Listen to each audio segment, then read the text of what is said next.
Welcome again to this edition of Cross Culture with Bola. I'm your regular host, Bola Feni. And if you're new to my channel, please don't forget to hit the subscribe button and like this video.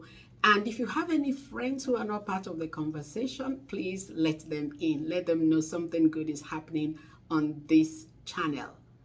I'm recording this video by popular demand, and what I want to talk about today is something that affects a lot of our young people. I was discussing with a friend over the weekend, and she was talking to me about her nephew's wedding and how it went down. And when I say it went down, it really went down. And guess what? I'm not even talking about the marriage. I'm talking about the wedding.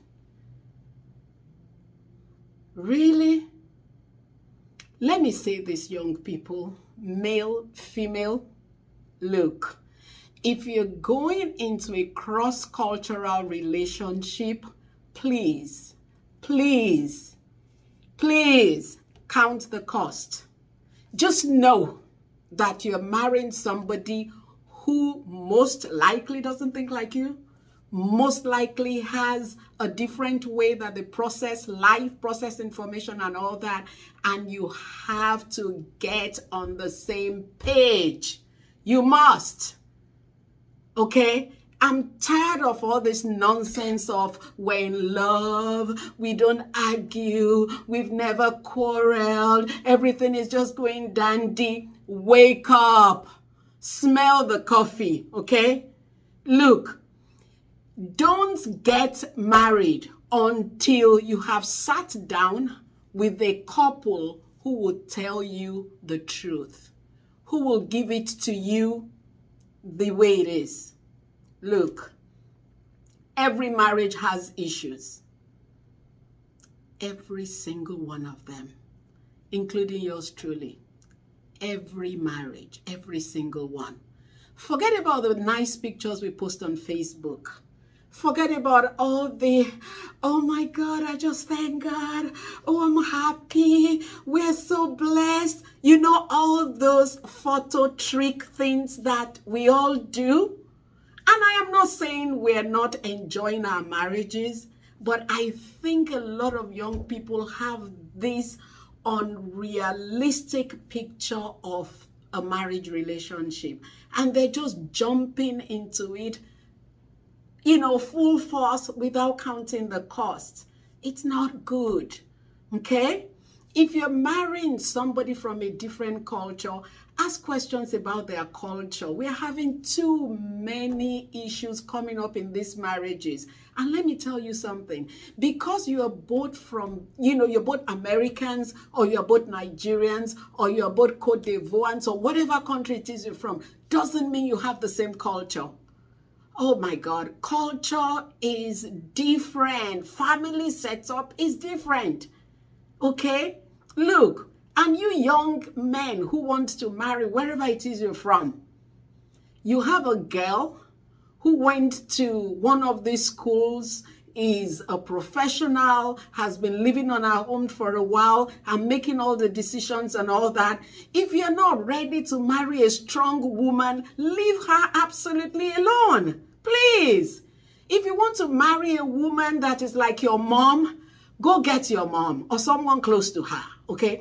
The ladies that we have these days are not made in the mold of your mother. Please. Please. If you want somebody who can cook, ask her if she can cook or if she wants to cook. Every marriage is different. It's not every woman that loves to cook. Not every woman should cook.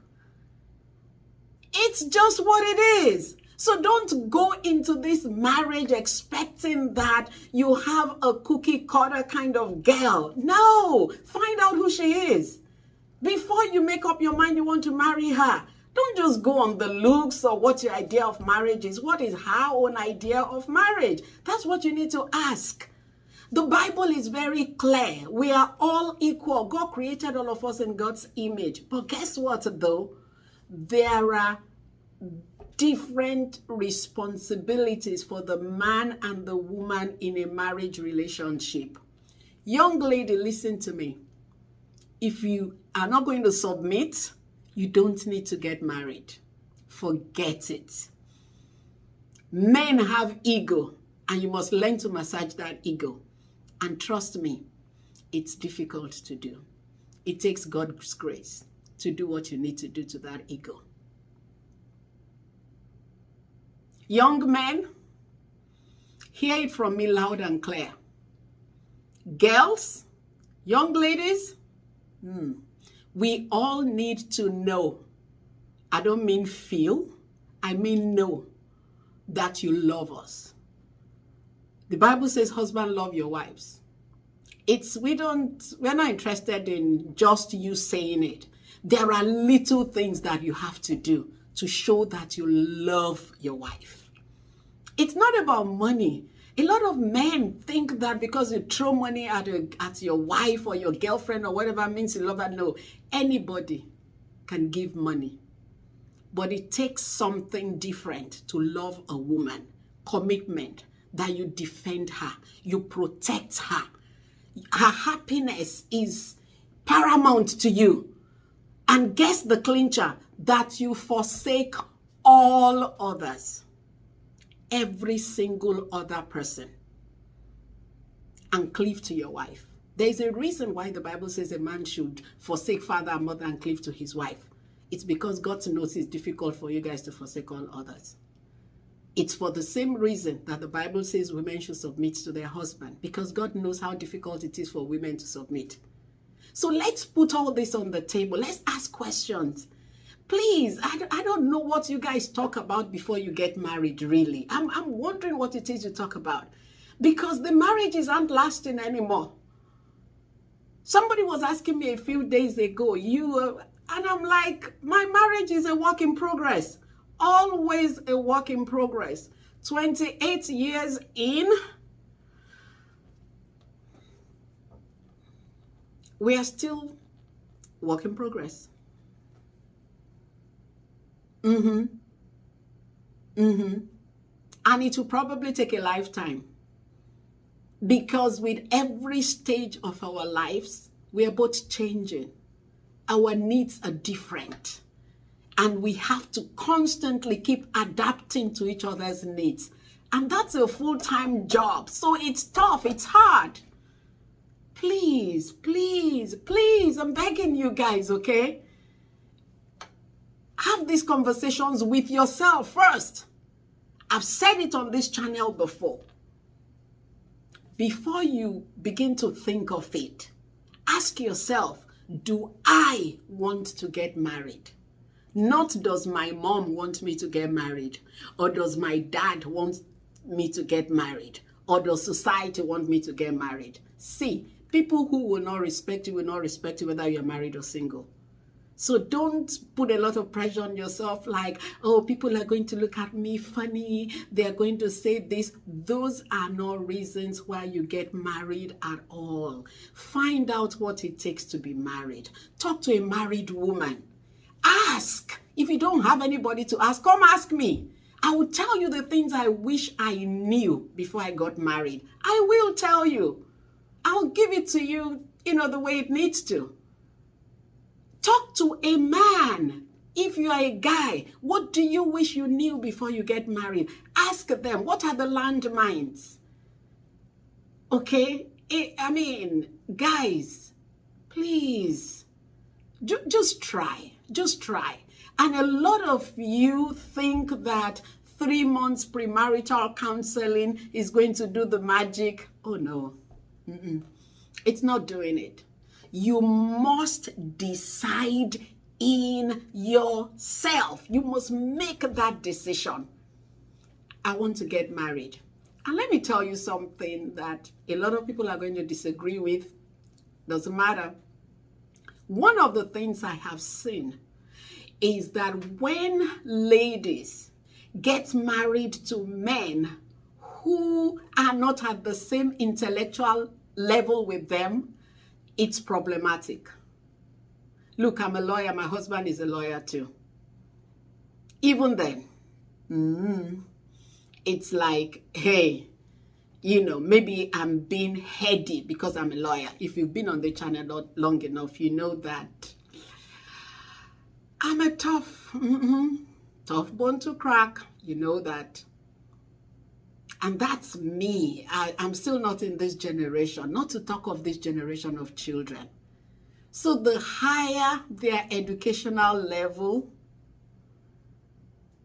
the more you need to explain things to them. You don't just say, because I said so. You see what I'm saying? Their parents send them to school, to all these different schools. They get a graduate degree, a PhD. Sometimes they go to law school, go to medical school. They are physical therapists, occupational therapists, and all that. That counts for something. Okay? So if you can't handle that, go get a child from the village. If that's what you can handle. I'm tired of all this, we're not happy after 6 months of getting married. And one of the things I'm actually toying with is starting a marriage school. Tell me if you will register. I want to start a marriage school. And this marriage school is not necessarily premarital counseling. It's basically talking to young people about the kind of expectations they need to have when they're going to get married, how to prepare themselves if they want to get married. I keep saying the if because, like I've told you before, marriage may not be for everybody. It just may not be. And you would live a fulfilling life with or without a husband, or with or without a wife. So don't stress yourself. There are so many children out there waiting to be adopted. There is so much to life, a fulfilling life, apart from being married. I have been married 28 years. I highly, highly recommend it. Despite all the challenges of marriage, I highly, highly recommend it. But it's not for everybody. It's not. I have a PhD.